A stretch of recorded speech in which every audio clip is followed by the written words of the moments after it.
Hello, আসসালামু আলাইকুম। সবাই কেমন আছেন? আজকে প্যারাগন মার্ট থেকে কিছু জিনিস নিয়ে এসেছি গিফটে। তো চলেন দেখি কি দিয়েছে প্যারাগন মার্ট আমাদের। চলেন দেখি, আনবক্সিং করি। বক্সে কিছু নাই, এটা খোলাই। তো বক্সে প্রথমে দেখাই, এটা হলো প্যারাগন মার্টের প্রিমিয়াম ব্লেড টি ব্যাগ। আর এটা প্রাইস হলো 190 টাকা। এটার প্রাইস হলো 85 টাকা। না, 25 টাকা। আর একটা ডিম, 12টা ডিম আছে। আর এটার ডেট সম্ভবত 21 দিন আছে, 21 দিন ডেট আছে।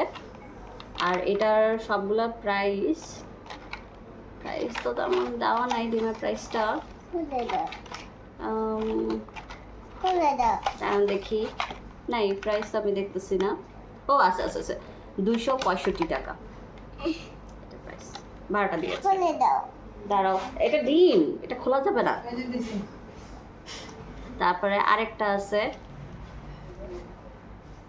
আরেকটা দিছে লাবান। আইডিয়া। হ্যাঁ, এটা কে খাবে? তুবা খাবে। খুলে আচ্ছা, দাও। এটা প্রাইসটা 100 টাকা। না, 190 টাকা। এটার প্রাইসটা 35 টাকা। 35 আর টাকা। আরেকটা জিনিস ছিল, এটা হলো সামাই ছিল, আরেকজন পেয়েছে, খুলে তো দাও। উনি বলল। তো এখানে কাহিনী হলো, আমরা খিলক্ষেত নিকুঞ্জ যেটা ব্রাঞ্চ আছে ওইখানে খুলে গেছিলাম, দাও, খুলে কিন্তু দাও, ওদের ওইখানে খুলে এটা নাই, দাও। যার কারণে কমপ্লেন রাখছে, বলছে যে আসলে তখন আমাকে দিয়ে দিবে। তো ওইটার অপেক্ষায় থাকলাম কবে দেয়। আর এখন এটা তুবানাকে খাবে। সবাইকে আল্লাহ হাফেজ দিয়ে দাও। আল্লাহ হাফেজ। আল্লাহ হাফেজ।